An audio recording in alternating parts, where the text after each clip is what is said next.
How is it going, everybody? My name is DeMarco, and today we're talking Hogwarts Legacy. It releases in about a month, depending on when I decide to release this video, and it's a game that I feel as though I've been very hard on. Even though I'm incredibly excited, it's one of my most anticipated games of 2023, I feel like I've given it a bit of a hard time, probably because I just want it to be as great as it possibly can. So instead, we're gonna dump out that negative attitude. We're gonna push it off to the side. Any kind of apprehension we might have towards the project, or hesitation, I guess I should say, towards the project, we're gonna push that out of the way. We're gonna get into some of the reasons why we should be really incredibly excited for what looks like an amazing game, and I cannot overstate that enough. So we're gonna get into a couple of reasons here, starting off with number one, which is that this is one of the most real versions of Hogwarts we've ever seen. And I would attribute that to, yes, the books, the movies, and of course every previous game period. You can see from some of the gameplay demos that Avalanche has shown off that the attention to detail in the castle and the surrounding area too, which we're going to talk about later on, is absolutely stellar. They each have their own personality, their own vibe. It's, in some ways, you're going to get lost in this castle, but at the same time, you're going to know exactly where you are because there's that much love that's been put into making sure that this castle is as interesting as possible. We're gonna go more into the castle because honestly I think that's one of the highlights of this game, so we're definitely gonna be talking about it with many of the other points I'm gonna list, but I cannot express enough how much, from the common rooms to the hallways to the classrooms, and then of course the things that make up those spaces, right? You have all the students and the professors that are walking around that help to make it feel lived in and alive and like you're getting your real Hogwarts experience, which is number 2 on this list. This is, without a doubt, one of the closest, most complete Hogwarts experiences we've gotten from any Harry Potter game ever. I know it's the most recent one that we've gotten in a long time, but with modern technology, it truly showcases how incredible they can make a world like the Harry Potter universe. And when you look at all the things that you can do in Hogwarts Legacy, it really makes you feel as though you're taking part, of course, in, well, Hogwarts Legacy, but on top of that, you also get to look into the life of a student in some ways. You're not worrying about exams, you're not following a strict course schedule, but you do get to go to classes and you get rewarded based on some of those classes that you get to go to. You get to learn more about the professors and become friends with them, as well as being able to make friends with some of the other students, bring them along as companions, go on quests and missions for them. Yes, you can't do gobstones, you can't do wizard chest, and there's no Quidditch in Hogwarts Legacy, unfortunately, but everything else, those are things that would just add to an already incredible experience. I'm honestly not surprised or even upset that they're not here. Perhaps we can see some of those things in a sequel. But you get to be the witch or wizard that you want to be, and that is what makes this the ideal, the complete apex as far as Hogwarts experiences go. You can be an evil witch, an evil wizard, a good witch, a good wizard. You can use the unforgivable curses in the game, and we're going to talk a little bit more about that in just a little bit. You can choose whether you want to focus on potions or herbology or care for magical creatures. You can explore all of Hogwarts Castle and go to all the little nooks and crannies and see the puzzles within and all the secret chambers that lie, including, for example, the room of requirement that you actually get to customize, which is pretty cool. So there's all of these factors that really get to elevate this experience and make you actually feel like you are a student at Hogwarts for the first time. And for a lot of us, that's a dream come true, and it's awesome. Number 3 is the variety of content that we've seen so far in Hogwarts Legacy. Yes, you have the typical combat that you would expect in this type of an RPG, but of course, the developers went above and beyond just standard quests and side quests. You have the opportunity to customize the room of requirement to your liking. You have the opportunity to customize the habitat, that you can capture magical creatures, bring them back to this habitat, and you can customize that to your liking as well. It would have been very easy, incredibly incredibly simple. Probably, it would be easier, actually, for the developers to just make these pre-made spaces, whether it was the Room of Requirement that had kind of all the crafting tools that you need, or the sanctuary for the magical creatures that you can capture. They could have just made a standard little area, and they would roam around and go to kind of the locations that suit them best. But instead, you could customize almost every detail about them, which is insane, from the ceilings to the carpets to the tables to the plants and trees. It's awesome, and that level of care, allowing players to really take control of it, is exceptional. It wasn't necessary. The developers didn't have to spend time doing it, but we can do that now and really make it feel like our own. And then, of course, this is an RPG, so maybe to some it would be expected, but you have those additional elements that make these types of games a lot more fun, which is being able to customize your outfits that do provide unique bonuses and buffs to different areas. Maybe it's your cooldown on some of your spells, or the amount of health that you have, or the amount that you can carry of certain items. So you can customize, craft new outfits, wear them across, stylize your character, and of course go buy them from shops as well. If you don't want to partake just solely in crafting, you could kind of ignore that part of the game, I'm sure, and just buy the gear that you're looking for. It's just awesome. And of course, puzzles too. A large part of Hogwarts Legacy is going to be going to dungeons and solving puzzles that contain ancient mysteries for this ancient magic that the protagonist has in the game.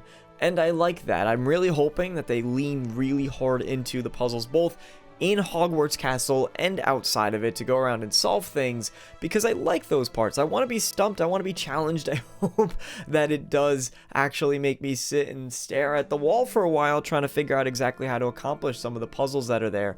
But I do appreciate that it's not just, you know, the combat and then the side quests and the normal quests. There's all this other stuff that you get to do in the game, again adding to point number 2, that full Hogwarts experience. The fourth reason why I'm excited for Hogwarts Legacy is all the locations that we get to visit. I did say that we're going to be talking about the castle a lot, and being able to again explore the castle is exciting, but there's also, on top of that, I do not want to neglect the areas all outside of that, whether it's the Forbidden Forest, the town of Hogsmeade that you get to explore in the 1800s, or if you want to go just to the land around Hogwarts Castle and explore. And all of this is done seamlessly. There's no loading screens. You just get to walk out the castle grounds, hop on a broomstick, or call in your hippogriff that you can ride. Again, you have that option there, and then just soar around and explore all these lands and get to meet the characters, the witches and wizards that live around the castle and the towns and villages that they're in, on top of getting to explore both the old and the new, familiar and unfamiliar areas that are present in this game, thanks to the time period that it takes place in. So when I say the interesting locations and the iconic locations that you get to visit, a massive part of that is the developers have talked so many times about how there's enough things here that's going to feel familiar, and if you're a huge fan of the franchise, you're going to notice stuff and be like, hey, I recognize that from the film or the books. But on top of that, there's enough things that are new, that are unique, because it takes place in this very interesting time period within the Harry Potter universe. It's a perfect balance between capturing nostalgia of the franchise and what we fell in love with it in the first place, while also allowing us to explore and get excited about new things. That's the best way to do it, and I'm glad that's the way it is. Number 5 is going to be the variety in the combat. We've talked about the variety in the content, but the combat's also going to be a very important part of the game, and the way that it's designed not only looks wickedly fun, it seems as though it's a well-balanced system that rewards players for specializing in the areas that they want to specialize in. So you can very well choose, on top of the numerous amounts of spells at your disposal. I don't think we've even seen half of them yet that are actually available in the final game. I remember explicitly that they blurred in one of the gameplay showcases a lot of the spells that normally you would get to choose from. So there's going to be a lot of variety there. The combat looks fun as all hell, where you have to balance between parrying enemy attacks, breaking down, enemies will have magical barriers you need to use certain spells against to break them out of those before you can start doing damage to them. And then of course you can use the environment to your advantage, lifting up barrels and rocks and throwing them over at the enemies, making you feel like a very powerful witch or wizard. That's not even accounting for the ancient magic abilities that your character has and can tap into, which is very unique to them, and the actual option that you can use unforgivable curses, which we're gonna get back to that in just a little bit. But first, I want to focus on the specializations. During combat, if you're using potions, or you're using herbology, or I'm sure to some extent care of magical creatures, you can pull those into combat situations to aid you, and it doesn't seem as though the game punishes you for picking one over the other. It's not as though you're going to get into a situation where you've chosen to go very hard into herbology and really specialize in herbology, and the game goes, you didn't do potions? Well, this encounter is going to be really impossible because of that. Good luck. Like, no, none of that. Instead, you just get rewarded for specializing, and that's the way that it should be. And as you get cooler and cooler abilities by going deeper into some of those progression paths,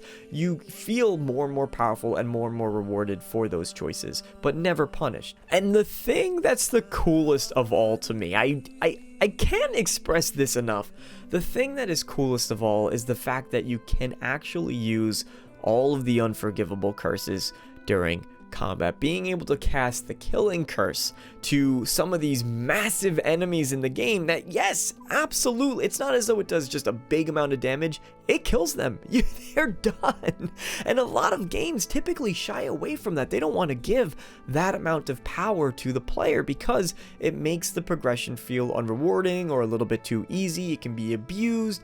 And while there are some really big cooldowns to use some of those abilities, which is fair, it makes the game a little bit more balanced. They have to incorporate a challenge after all to the game.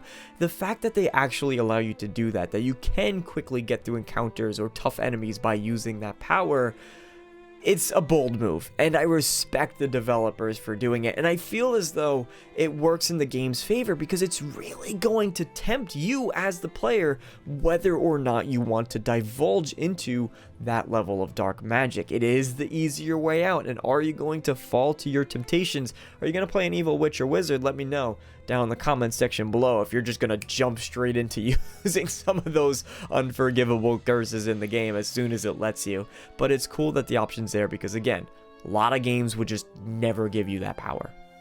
And last on this list is going to be the RPG mechanics. There's so much that I could say that I'm really looking forward to this game, but the RPG, it's one of my favorite genres for gaming, being able to customize your characters, the paths that they go down, and one thing that I'm really crossing my fingers that this team does is lean into the choice and consequence factor. This game has been marketed and almost defined as leaving a mark on Hogwarts, defining the legacy of Hogwarts, hence the name of the game.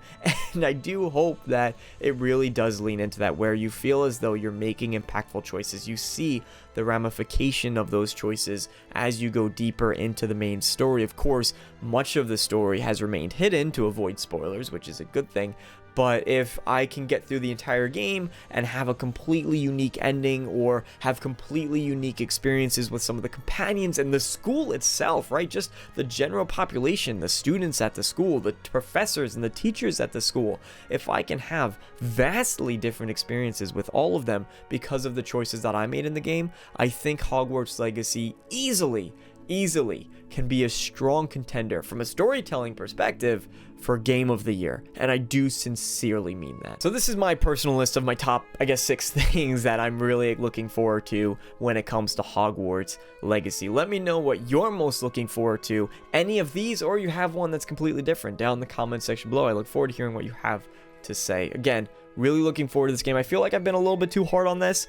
I feel as though maybe developers might have seen my videos too, because at least my gameplay analysis video, my initial one, completely blew up, and I got a lot of things wrong there, including I accidentally said the wrong avalanche, which was humiliating, and I'm still embarrassed about it, but I'm really sorry for that one. But again, I'm genuinely really excited for this game, and I hope that it is as great as all of us hope it to be. In fact, I'm pretty sure it will be. So thank you guys so much for watching. As always, I hope to see you all next time. So long, everybody.